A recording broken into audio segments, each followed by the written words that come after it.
Ladies and gentlemen, he's with me all the time. I love this guy, the great John Five. Hey-o! You still didn't record the Tonight Show theme for me on guitar.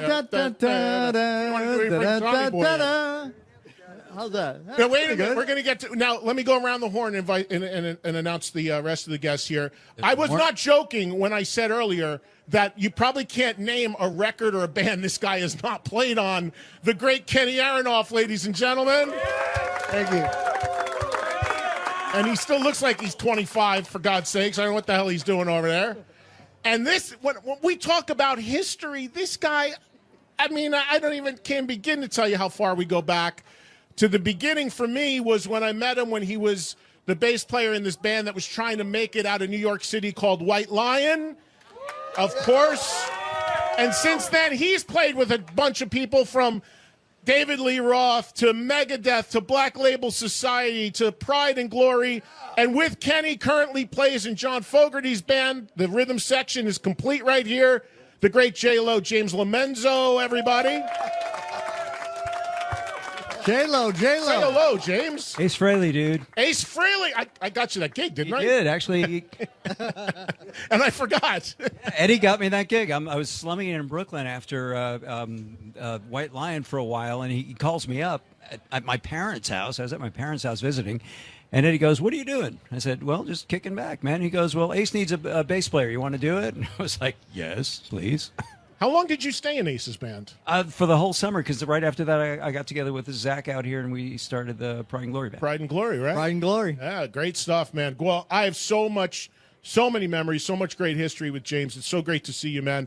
And how has the gig been? You guys have been doing Fogerty for a little while now, right? You and Kenny? Kenny's 20, how many years? 26, 27, on and off. I come like Aronoff, on and off. I come and go. But You were gone recently. well, and you're back. I took like an 8-month sabbatical. You had enough, or what happened? Needed a Well, break? we don't need to talk about that right now. Or you, but- Kenny, you saving that for the next book? yeah, no, there could be a good book there. Yeah. But it's I come and gone. I'm a movable thing. You're in I'm demand. always moving. But you're in demand. You're always landing on your feet with great gigs. doing, You've been doing uh, that forever. Doing Doing one gig, he's doing the next. I'm doing Joe Satriani next year. Oh, Are there you go. really? 22 weeks. I did his album, and I'm going to do his tour and do Fogerty and Supersonic Blues Machine. Which we got Fabrizio Grossi over here from Supersonic Blues Machine. There you go. With, Yeah. of course, Billy Gibbons. He plays with, Yeah. you work with Billy Gibbons as well. Fabrizio, say hello so people can hear you with that. Hi, everybody. How's it There going, you man? go. So you are doing, you're going to do the tour with Satch? I'm going to do 22 weeks with Satriani. I mean, it was kind of like he offered it as a package deal. I went, well, It's a lot of weeks. 22. It's not all straight. Oh, okay. I was going to say, that's a lot of weeks. That's a lot of weeks. Yeah. But it's a lot of weeks. It's like 8 weeks in Europe, and then there's a break, and then 3 weeks in South America, and then 8-9 weeks in the USA. That's great. And in between, I'll do Fogerty and Supersonic, and with Billy Gibbons, and sometimes it'll be Steve Lukather and maybe Eric Gales, and we bring in all kinds of guitar players, and you're going to have to come and That's join right. us. That's right. You're going to have to come and join us. I'll come do some picking. Yeah, Yeah. John can play but also. you're, Yeah. you're a six-string bass player. Yeah, that's right. Eddie tried to. I had this as a bass drum band for This a is second. like- Yeah. I forgot I was John was sitting here. Well, I was telling John Five because we got 2 bass players here. Why don't he be the 6-string bass player? There you Be go. Drum and bass.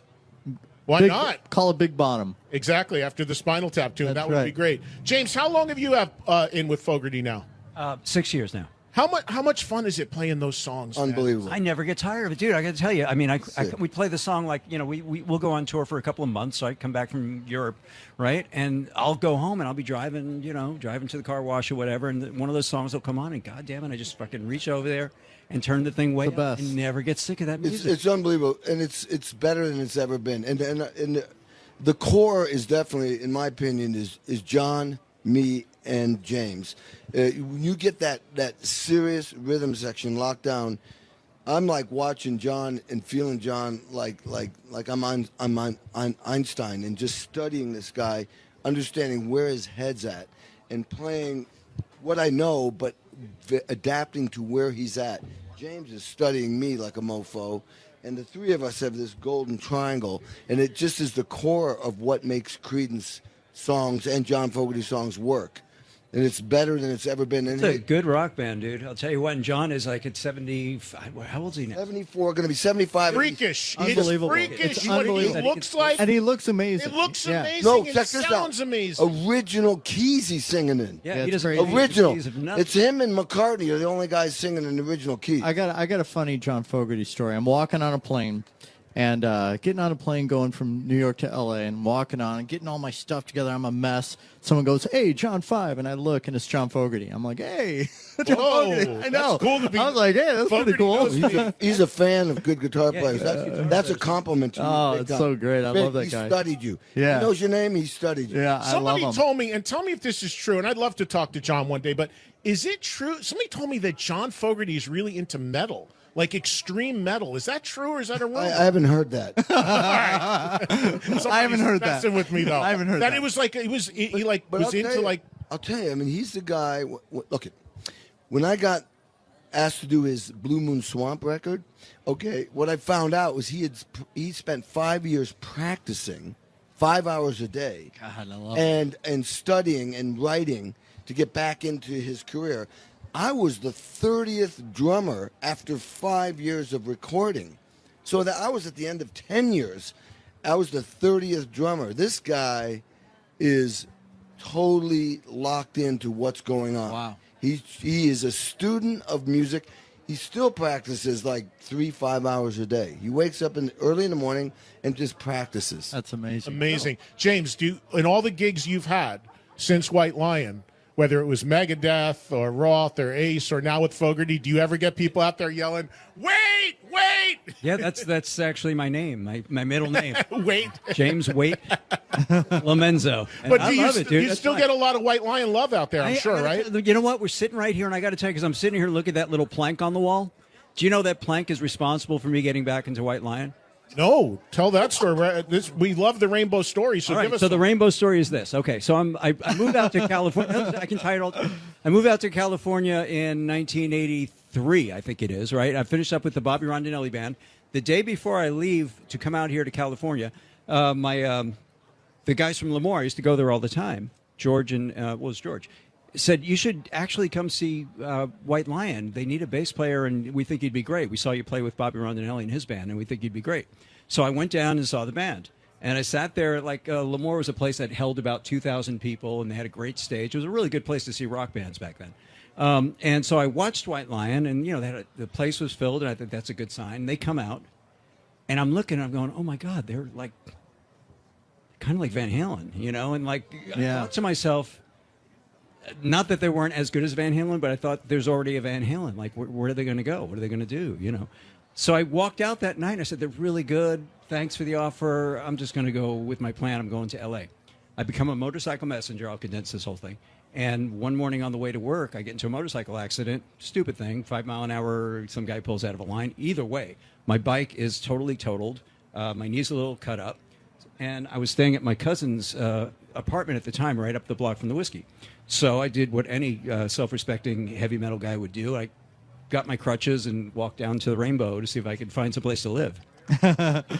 What about the plaque? What about I'm that? getting to that. All right. So I run into a friend Only of a mine. 2-hour show. Jim. Yeah. I know. So I run into a friend of mine at the bar, and it's named John. He goes, "Hey, remember that White Lion band?" I said, "Yeah, that's the Van Halen band." He goes, "They still need a bass player." And I was like, "Really?" He goes, "You need a place to live."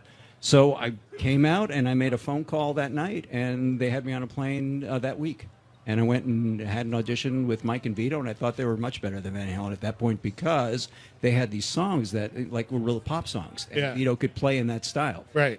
And we went to Europe, and the rest is history. And then you showed up and got us the concrete stuff going. Yeah, it's crazy, man. It's a crazy story. It's a crazy history. And yeah, but what about the plank? There used to be a phone. There used to be a phone booth there. One of those, not a phone booth, but one of the phone things. You mean a payphone? Payphone, right there. So what did that have to do with you? You Do put use money the in phone? it? Came out of there and called up, and I said, Oh, so you left that part out. So you Put it think up this to is where your you ears? called in. that part. Okay, so, Roll the tape. for the radio audience, so James used a payphone that's not here anymore, right to my left. Right there. That is that the plank. So the plank, James, you should sign the plank or something. You really should. It should be that should be the James Lomenzo wall patch right there. I think. Underneath Lemmy, I don't know. Now, Fabrizio, real quick, because I got to hit a break. You have there's a charity event coming up. That I don't know if we can talk about it yet, but do you want to mention it real quick? Because we'll do more around NAMM because you got something cooking that's for a great cause. Beautiful. Okay, for everybody, on January 16 at the M3 Theater in Anaheim, we're going to have this great night with Pink Floyd, a bunch of buddy of ours, Scott Page, Stephen Perkins, Tony Franklin, and a bunch of other guys from the actual Pink Floyd band are going to have a show. After that, with a lot of other friends, are going to start an all-nighter jam. We're pretty much raising funds for a conservatory of music similar to the one that there is in Silver Lake. Flea and a bunch of other musicians wanted to open this other community service, I would say, in Watts, and we'll be very, very happy to support it. So everyone that wants to come down, it will be great. Musicians, if you guys want to come and jam, just help us out, because this is something that we would like to do for the, just to give back to the community. Right. Music is out of school, so we need to find a place to give these kids. Yeah, that's important stuff. That's great stuff. And when you get that more locked up, just let me know. We'll get the information out, and I'll be out there as well. I always do some shows around NAMM, so we'll get some of those guys on as well to help support a great cause. Ladies and gentlemen, James Lomenzo, Fabrizio Grossi, Kenny Aronoff, my buddy John Five. John, are you willing to sit in during the storm that's coming? That is Faster Pussycat with an open bar. What? Can you negotiate that with me? We have to talk to the wife. Let's see. Is Rita here? Rita's there. So raise your hand, mother. Consult with Rita, because Danny's already. You want to talk to John's wife, Danny? Tender wants to. Danny from Faster Pussycat just made a revelation, folks. He is John Five's wife. It's not true.